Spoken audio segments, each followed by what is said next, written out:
Would you do then if you were three soon to be four-time champion Maximilian Verstappen going into 2026 and all concerned were talking about the Ford and Red Bull partnership that will develop, some say, a subpar power unit with the 2026 technical specifications indicating that power unit is key. Indeed, your ability to win championships in the new rule and reg set will be a function of your developing a strong one. What would you do if you were Maximilian Verstappen and you knew that Toto Wolff, team principal of Mercedes, the boys and girls from Brackley and Brixworth, were after you, that you'd had conversations with him, that he was offering you a multi-million-pound deal, the biggest deal in F1 history? What would you do, chat?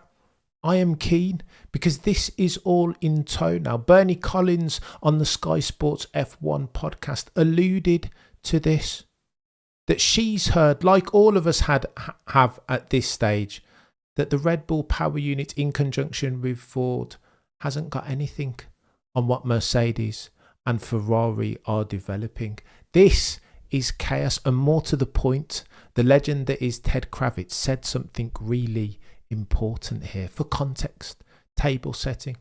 He said on the Sky Sports F1 podcast that Max Verstappen's camp are keen for him to sign with Mercedes, not in 2025, but in 2026. Oh, the humanity. What would you do, chat, if you were Maximilian Verstappen and there were a risk that your fourth championship that he will surely win in 2024, convergence and competitive landscape notwithstanding? What would you do if you knew for a fact that the Red Bull power unit in conjunction with Ford wasn't going to give you enough to win a fifth championship, a record-breaking fifth consecutive championship? Remember, for the avoidance of doubt, that the only driver in F1 history to ever do such a thing was Michael Schumacher. What would you do?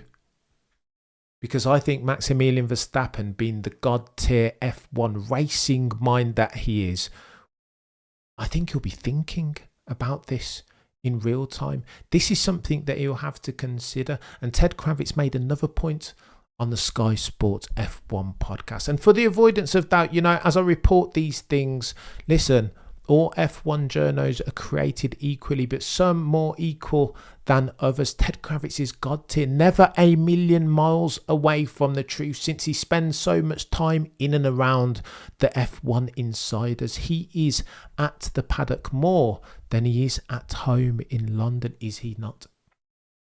Ted Kravitz said another couple of things which I think are key.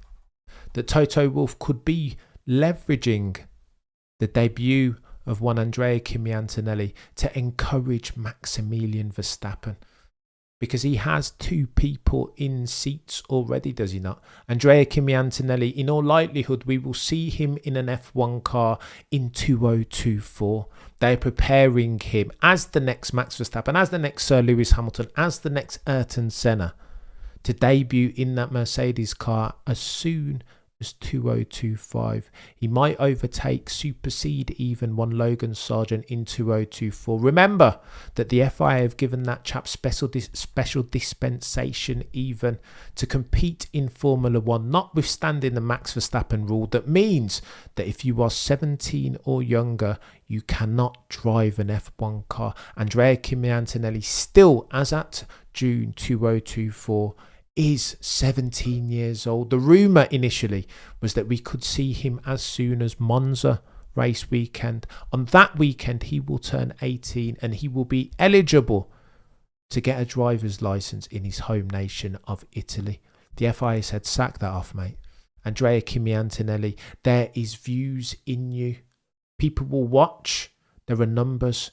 And cash rules everything around me. Cream, get the money. Shout out to Wu-Tang. That's all that matters and has always ever mattered in F1. Hence, they turned a blind eye.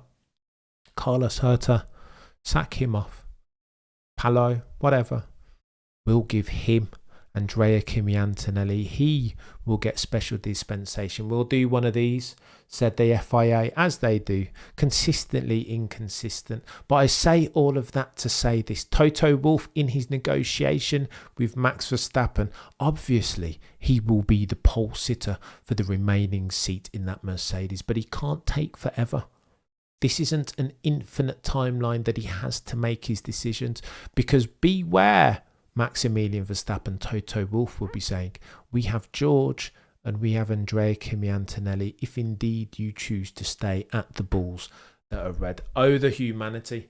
But people are talking about this in real time. I've been speaking about it and people looked at me like I was crazy. What are you talking about, Maximilian Verstappen to Mercedes? This will never happen. He doesn't like nor rate Toto Wolff. Well, what Maximilian Verstappen does like and rate is winning races and championship. Non-rhetorical question. Again, let me put this forth to you guys. If you are Maximilian Verstappen, and you know, as per the legend that is Bernie Collins, that the rumour and the word on the F1 curb is that the Red Bull power chain is deficient in brake horsepower. 2026, brand new rules and regs. Your success in that era will of course be a function of how much you can nail that power unit. Who thought that Red Bull and Ford were going to be able to do anything? Does that even sound good? Does that sound promising? Does that sound as good or have the cachet or marquee name that the Red Bull and Honda partnership did? I do not think so. New entrants in F1, as Ford will be, take some time to bed in, right? There is a payback period. You can say the same thing around Audi. Who thinks that Audi are just going to jump in, notwithstanding their brilliant name and cachet and marquee? They can't jump in and just nail these F1 regulations. F1 success doesn't tend to happen like that. So what makes you think Ford will be any different? Honda, as brilliant as they are making power units, they take some time to bed in. Lest we forget, GP2 engine per Fernando El Plan Alonso. It took them time, right, to get this rule and reg set nailed. Rumour and word on the F1 curb is that Ford power unit in conjunction with Red Bull will not give Max Verstappen the minerals and tools requisite to win races and or championships. Ergo, Maximilian Verstappen, per Ted Kravitz, the legend of Sky Sports F1, on the latest Sky Sports F1 broadcast. Maximilian Verstappen has a decision to make. Those around him are acutely aware that that decision may consist of taking the plunge, turning to the dark side, going over and signing a contract with one Toto Wolff, team principal of the boys and girls of Brackley and Brixworth. What say you, chat? Genuinely, I am keen. Madeline says Max is loyal enough to Red Bull to give them a chance for 2026 at least. But Madeline, that might be too late, is the point. Timelines are important here. You heard me talking about Carlos Sainz Jr., reminiscing about how important the variables outside of his control are, not only to just getting in F1, but to winning races and championships in F1. The racing gods need to smile upon you if you are to get silverware or trophies, or even make it into the formula in the first instance. 2026 might be too late, end of. Because by then, Andrea Kimi Antonelli might be bedded in. George Russell too. They might then have their A-team, Madeline. Surely then, it might be too late. Wouldn't Max already know about the development progress of the Red Bull powertrain Ford engine? He will know, Glenn. This is the point that I'm making. Hence why Ted Kravitz has said that Max Verstappen's camp, a la Jos Verstappen, his father, a la Raymond Vermeulen, his manager, will be aware and want him to move across to Mercedes in 2026, if only because Mercedes powertrain gives him the best opportunity of winning 5 consecutive, a feat that's only ever in F1 been done once before, courtesy of the Regenmeister, the original Red Baron, one Michael Schumacher. Oh, the humanity. To stay in that Red Bull car is a risk in 2026 by virtue of the new rules and regs, the emphasis on the powertrain. Would you trust a Red Bull powertrain in conjunction with Ford? Would you trust that? Would you bet a record-breaking 5th consecutive Drivers' Championship on a Ford power unit? Non-rhetorical question. I would not. Not if I had the option. If that was the only, if I was a Daniel Ricciardo and that were my only option, then that's a different proposition altogether. But if I'm 4-time champion Max Verstappen, as he will be at the end of this season, in all probability, and we're talking records, Max Verstappen for the longest time says he doesn't care about these records. I don't believe that for a second. He'll want to win himself a 5th. Are you joking? Hybrid said would be a kick to see Max go to Mercedes and get whipped by George or Kimi. Hybrid, I know you don't believe that for a second. What, you think Max is going to go and, I don't know, George has built that team around him. This is true. I wouldn't, listen, the rules of Cameron F1 in June of 2024, I will never, ever bet against Max Verstappen. Are you kidding me?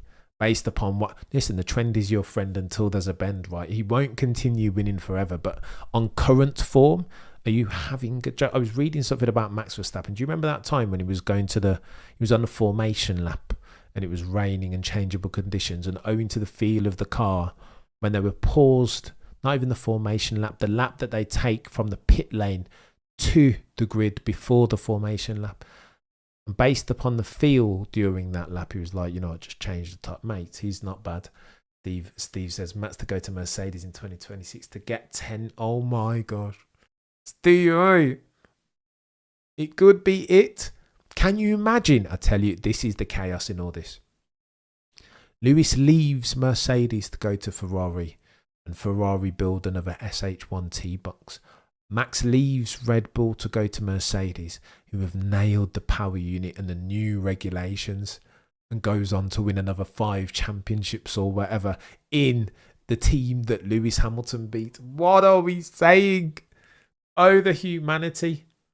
This is chaos. Ford will build their electric power on 110. Mate, I just don't think they have the knowledge. Think about this. Look, if you were Mercedes with all that legacy knowledge and all that heritage, surely that just gives you durable competitive advantage. Right? This is Formula One. What you learn is cumulative. It builds and builds like building blocks. Like, you can't just come into F1 as a new entrant and nail it. It's only ever happened a couple of times. Ken Tyrrell back in the day, but then Formula One were a different sport altogether. In the modern day era, Brawn is the only one though. But even they had a Mercedes power unit in them. Like, legacy knowledge and heritage is key in this thing. And that's why I think Maximilian Verstappen will absolutely be considering his options. He would be daft not to at this stage with all this non-perfect information. Chaos. Absolutely, Vince. Leclerc, Hamilton versus Verstappen and Antonelli for WTC in 26. Mate, Lewis Hamilton fans will lose their SH1T. If Lewis Hamilton has left Mercedes and they then go on to become a winning team yet again, oh, the humanity. I'm far too simply lovely. Oh my God. Stale. Are you a salesman for Merck? Lynn, this is what, Lynn, I can only speak to the truth. I will never sacrifice for the avoidance of doubt the objective truth at the altar of partisanship or anything else. This is what I'm hearing. Just go back and listen to the Sky Sports F1 podcast. 2 people said it. It wasn't just Ted. It was Bernie Collins. And she's infinitely more connected to the paddock than anyone in here at the moment. She said that she too has heard that the Red Bull Ford powertrain is lacking. They're behind in terms of their learning curve as versus Messrs Mercedes and Ferrari. What does that mean? What does that tell you? Her words, not mine. Audi do a Brawn. I doubt it, Jomo. I don't think that's going to happen. Don't get me wrong, says Steve. I can't stand Max, but as a driver, if he's in the fastest car or thereabouts, can you really see anyone beating him? He's a god-tier driver now for sure. True words, Steve A, has never been spoken. Genuinely, I fear for the other 19 on the grid, particularly if that dude takes the plunge and goes across the Mercedes on the understanding, on the non-perfect information that they have built themselves a race leading power unit for 2026, or at least are in the process of. Oh, the humanity. This gets more chaotic by the day. This rumour is not going anywhere. Where there's smoke in F1, you can bet your bottom dollar that sometimes at the very least there will be fire. I think in real time Maximilian Verstappen is having conversations with Mercedes via one Toto, the boy who cried wolf. I can't even say that anymore. Imagine the humanity. That he goes and nails Max Verstappen, the unicorn F1 driver, that he punishes himself for not signing back in 2015. Toto Wolff has a bee in his body. He said as much recently that his biggest mistake was not to have signed Max Verstappen in 2015. He couldn't. Victim of circumstance. You think he'll let that mistake happen again? What, Toto Wolff? Billionaire Toto Wolff. Team principal of Mercedes. Man who doesn't like losing. Man who only wins. Mate, you can take that to the bank. It's going to get techie. I'll see you later on. Between now and then, I digress. Prosecution rests. No further questions, Your Honour.